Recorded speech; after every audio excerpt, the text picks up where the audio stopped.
Hello, everybody. We are back once again to cover yet another receipt chain from the Cafe and Diner archives, this time AFF. We start with AFF01, posted on the 7th of January, 1996 by employee number 17, and it says, I would say that it has been raining cats and dogs lately, but I wouldn't want to jinx it. At this rate, would it be that unusual for a household pet to plummet from the skies? We've had tornadoes, water spouts, fire whirls, lightning storms, flurries, blizzards, and earthquakes, all in the past 24 hours, and, while I struggle to wrap my head around this, it seems to be worsening. Though if we were to look at the bright side of things, poor weather tends to bring customers into cafes, and we could always use the business. Yes, I fear that this weather is a hair too far from what I would deem normal for the usual consistent Southern Californian coast. As for what customers could be coming with this strange weather, I'm perhaps at a bit of a loss. Of course, the usual suspects are Mrs. Aka, Mrs. Pleasant, and Mrs. Umbra. And we know that Mrs. Pleasant has been acquiring various chemicals and pieces of coffee equipment, though I can't imagine any of the things she has stolen could cause literal earthquakes. No, there has to be another party involved. I'll start flipping through my Rolodexes to see if I've missed any obvious connections. Though in the meantime, I believe number 62 has been tracking where the strange weather seems to be emanating from. An unforeseen boon from the sensors we placed for Miss Andrews. I'm drawing a rather uncomfortable blank on who might be aiding the Dark Triad. While the owner and I prefer to only serve customers we know, it might be a good idea to get a cup of coffee headed in the right direction before Long Beach sinks in the ocean. Again, not trying to jinx anything.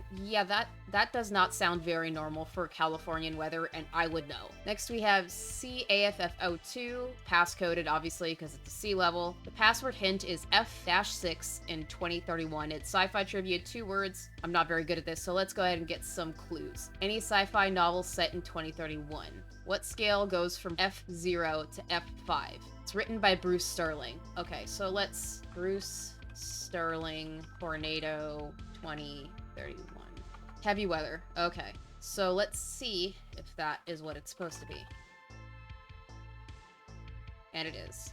Oh, that was actually pretty easy. Yummy. This one is posted the next day by employee number 62, and it says, well, I'm glad we put those sensors up. Thankfully, I had the forethought to have them track more than just seismic activity. The sensors also provide up-to-the-minute data regarding humidity, air pressure, and temperature, though I think we're dealing with 2 distinct problems. One perhaps more pressing than the other. As we're all aware, SoCal has been barraged with extremely unusual weather these past few days, and it somehow keeps getting worse. You'd think after the first fire world we'd have really seen it all, but then it started raining sharks and dolphins. Literally. I don't know if that's better or worse than cats and dogs. As number 17 mentioned yesterday, we've also been experiencing earthquakes, but earthquakes aren't meteorological, and the earthquakes seem to be occurring in a totally different part of Long Beach than the weird weather phenomenon, or at least the epicenters are removed from the weather. I need to do some further research, but I believe the earthquakes are related to the weakening of the boundary lines, thanks to Miss Andrews. But I think we can all agree some minor tremors of the other side rubbing against the flip side are not as important as drastically worsening and weirding weather phenomena. As for the weather, it seems to be originating from, I think, the Queen Mary? Or perhaps just the harbor. Either way, like number 17 said, while we can't be certain what we're in for, this order doesn't seem like it can be put off. So tomorrow I'll take number 44 to do more direct data collection.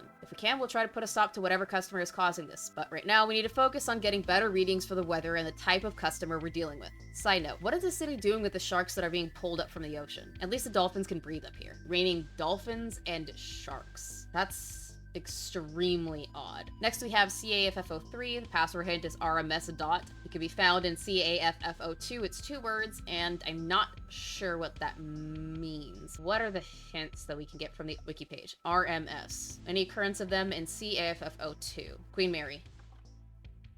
Okay.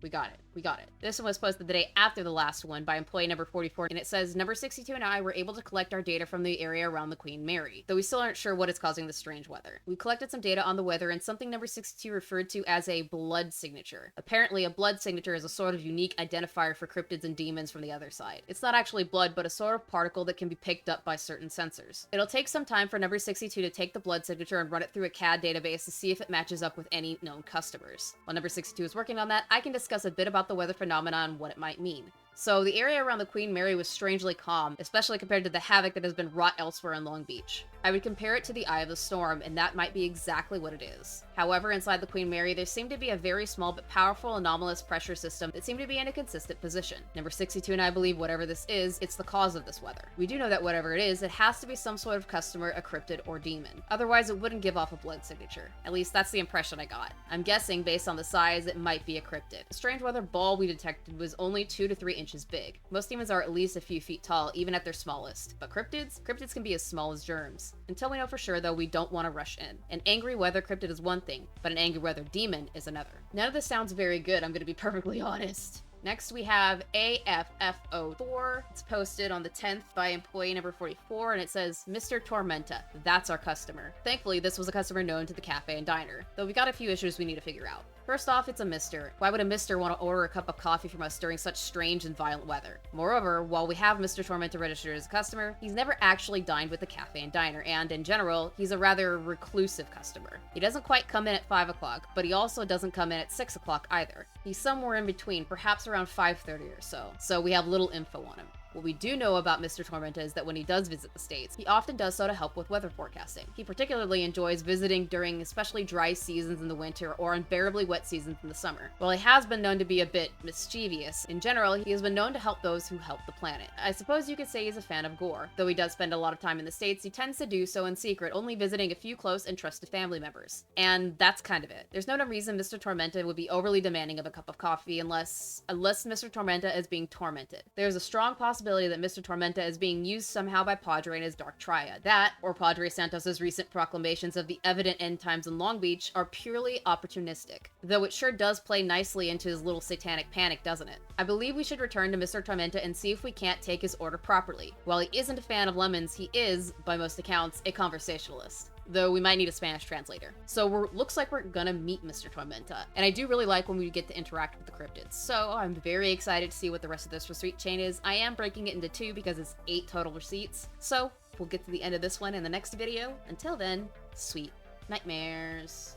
I just wanted to take the time to thank my Patreons and channel members. Your support is so appreciated. If you are not a channel member or Patreon and you would like to become one, there's a link in the description below. All channel members and Patreons receive 24 hours early access to all content posted on both of my channels. And all Patreons or channel members of the $10 Hellhound tier can request one horror-related video or stream topic, or one horror-related game that I play on my live streams on Tuesdays and Thursdays. Again, thank you so much for supporting the channel and the content that I make.